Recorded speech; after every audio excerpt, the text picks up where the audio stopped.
Pada kesempatan kali ini saya akan menjelaskan terkait dengan konsep Just-in-Time (JIT) yang didukung oleh Kanban System. Just-in-Time adalah sistem produksi dan persediaan yang digunakan untuk memenuhi kebutuhan pelanggan sehingga kita dapat memenuhinya secara tepat waktu dan jumlahnya sesuai dengan apa yang dipesan oleh pelanggan. Tujuannya adalah untuk menghindari overproduction, karena kalau produksi berlebih, maka stok akan menumpuk dan memunculkan inventory cost, atau yang disebut sebagai excess inventory. Yang ketiga, menghindari loss sales. Pada saat konsumen datang, ternyata produk yang mereka pesan tidak ada, maka otomatis konsumen akan pindah ke tempat lain. Jadi ketidaktersediaan produk yang dipesan konsumen itu juga merugikan perusahaan. Lalu menghindari waiting time. Intinya adalah dengan just in time, inventory persediaan kita tidak terlalu berlebih dan tidak juga terlalu kurang. Karena kalau berlebih akan menimbulkan excess inventory, tetapi kalau kurang akan menimbulkan loss sales. Jadi harus pas. Kita sering membandingkan antara JIT atau just in time dengan MRP, Material Requirement Planning. Terkait dengan MRP saya sudah bahas di video sebelumnya. Apa perbedaan antara MRP dengan just in time? MRP itu adalah konsep sistem produksi tradisional. Sementara just in time itu adalah sistem pengiriman secara on time yang pertama kali dikembangkan oleh Toyota di Jepang dengan sistem pendukung Kanban atau kartu. Apa perbedaannya? MRP itu dia menggunakan push system, sementara just in time itu menggunakan pull system. Push system itu pada saat kita memproduksi sesuatu didasarkan kepada forecast atau peramalan. Kita buat saja.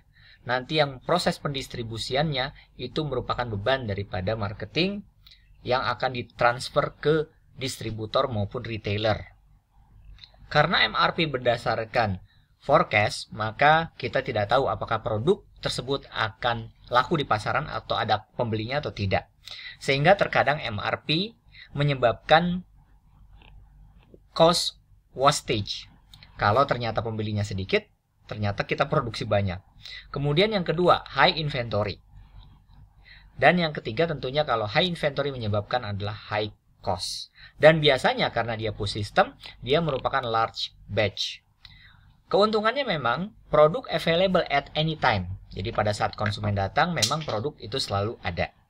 Intinya kita menekan, pokoknya kita push sistem itu memproduksi. Nanti urusan apakah produk itu akan laku akan menjadi tanggung jawab stakeholder berikutnya. Lalu bagaimana dengan JIT? JIT sering disebut sebagai pull system atau sistem tarik. Nah, jadi kita tidak akan memproduksi kalau tidak ada requirement yang pasti daripada konsumen. Jadi kalau konsumen nggak pesen, kita tidak akan berbuat. Otomatis outputnya itu biasanya small batch, kemudian inventory-nya sedikit atau kecil. Karena inventory sedikit biasanya dia low cost. Nah tentunya karena dia tidak berlebihan, maka ini bisa dijadikan metode untuk meminimasi waste. Pull system itu pada intinya itu produk itu hanya available bisa didapatkan oleh konsumen apabila mereka sudah melakukan pemesanan. Itu yang disebut sebagai pull system pada JIT. Pada intinya push system itu memaksimalkan jumlah produk sehingga inventorinya banyak. Tetapi pada pull system itu meminimasi persediaan yang ada. Untuk menjalankan JIT, maka perlu suatu perangkat yang namanya Kanban. Kanban itu bahasa Jepang, artinya adalah kartu atau tiket. Jadi, pada saat proses perpindahan material komponen, maka otomatis harus ada informasi terkait dengan sistem perpindahan manual tersebut. Sehingga pada saat pergerakan komponen tersebut, otomatis ada kartu atau tiket yang menyertai perjalanan dari komponen atau material mulai dari proses raw material sampai menjadi produk jadi. Saya akan menjelaskan terkait dengan konseptual diagram dari sistem Kanban. Nah, ada dua jenis kartu Kanban. Yang pertama yang disebut sebagai Operational Flow of Production Instruction Kanban. A dalam kotak hijau ini diibaratkan sebagai kartu kanbannya. Kartu ini sering juga disebut sebagai Production Ordering Kanban atau kanban pemesanan produksi. Intinya, kartu ini adalah sinyal kepada workstation atau stasiun kerja di dalam departemen produksi untuk memproduksi barang sejumlah lot yang dipesan.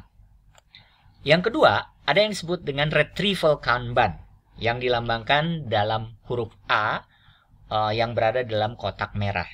Retrieval Kanban itu sering disebut sebagai Withdrawal Kanban atau Kanban tarik. Intinya adalah request for part. Jadi permintaan kepada komponen atau produk kepada work center atau stasiun kerja di departemen produksi.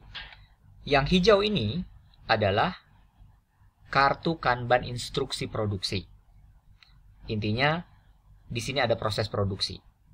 Kemudian yang merah ini adalah kartu tarik kanban untuk mengambil komponen yang tadi diproduksi untuk dilanjutkan ke proses berikutnya. Kartu kanban ini semacam perintah untuk memproduksi. Jadi Anda lihat di sini, production instruction kanban itu diambil pada saat operator mengambil komponen untuk diproses. Lalu, berdasarkan kartu yang diambil tadi atau kanban tadi, maka operator akan memproduksi komponen tadi ya untuk proses produksi sesuai dengan jumlah yang tertera di kartu kanban. Operator tidak akan bekerja tuh tanpa dia menerima kartu kanban. Kartu kanban instruction production ini semacam perintah kepada operator untuk memproduksi komponen tersebut. Setelah selesai diproses, maka ya misalkan dalam bentuk lot, maka si operator akan menempelkan kartu kanban kepada lot atau sekumpulan produk yang telah diproduksi untuk dilanjutkan ke proses berikutnya. Untuk mengambil produk yang sudah jadi, maka operator dari bagian distribusi ini akan menukar kartu kanban yang berwarna hijau dengan kartu kanban tarik atau retrieval kanban atau withdrawal kanban ya untuk mengambil produk yang sudah selesai ini. Jadi operator ini mengganti Kanban Instruction Production menjadi Kanban Retrieval Kanban atau Kanban tarik. Kemudian setelah diganti, maka otomatis lot tersebut atau produk tersebut akan dibawa dan di dalamnya atau di sampingnya sudah tertempel kartu Kanban tarik atau Retrieval Kanban. Retrieval Kanban itu adalah pengambilan. Jadi Kanban untuk mengambil produk yang sudah diproduksi. Kemudian lanjut ke proses berikutnya. Apabila operator ingin menggunakan komponen yang tadi, maka secara otomatis kartu kanbannya itu akan diambil atau di-remove. Dan begitu seterusnya. Prosesnya sederhana. Pertanyaannya adalah, berapa jumlah kartu kanban yang harus kita sediakan dalam suatu proses produksi? Rumusnya sederhana. Y sama dengan DL plus W dibagi dengan A. Y adalah jumlah kartu kanban yang akan kita hitung. D adalah demand atau permintaan terhadap produk per satuan per unit of time. Ya. Tergantung kepada waktu yang ditetapkan soal.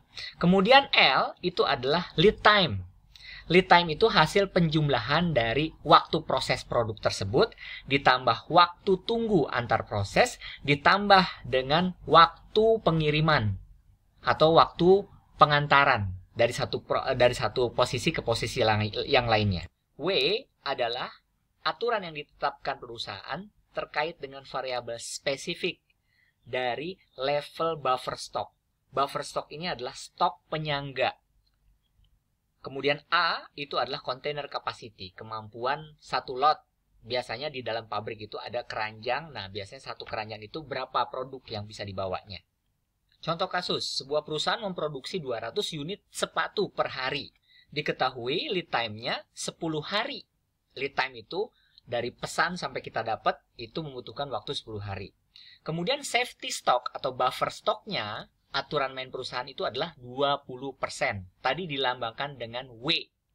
Lead time tadi dilambangkan dengan L, sementara ini dilambangkan dengan D atau demand. Kemudian, setiap kontainer itu mampu memuat 50 sepatu. Berapakah jumlah kartu Kanban yang dibutuhkan? Pakai rumus ini, berapakah Y-nya? D-nya tadi 200, L-nya itu adalah 10, W-nya itu tadi safety stock-nya berapa? 20% ya. Sementara A-nya itu adalah jumlah dalam satu kontainer itu 50 sepatu. Lalu, cara menghitungnya adalah seperti ini. 200 D dikali dengan lead time-nya 10 hari. Nah, dikali dengan safety stock. Safety stock-nya itu kan 20%. Berarti stok pengaman safety stock itu. Jadi kalau kita memproduksi katakanlah 100, jangan pas bikin 100. Harus dilebihkan 20%. Jadi 120. 20 ini untuk apa? Untuk memenuhi kalau ada yang rusak dari yang 100. Atau kadang-kadang konsumen butuh sampel, kita ngambil dari safety stock atau buffer tadi. Berarti kalau safety stocknya 20%, berarti 100%-nya adalah untuk produk yang kita buat, yang 20%-nya itu adalah untuk safety stocknya. Berarti kan 120%. Ya kan? Dibagi 100, maka hasilnya adalah 1,2. 1,2 itu dapat dari mana? 100 ditambah 20 dibagi 100. Nah, 1,2. 200 kali 10 kali 1,2 dibagi dengan A. A itu kontainer dalam memuat sepatu sebanyak apa dalam satu kontainer itu. Sehingga jawabannya itu kita dapatkan 48 kartu Kanban. Oke. Inilah cara menghitung jumlah kartu Kanban. Dengan menggunakan rumus yang tadi, mudah ya. Semoga bisa membantu Anda dalam menyelesaikan tugas. Tetap semangat belajar.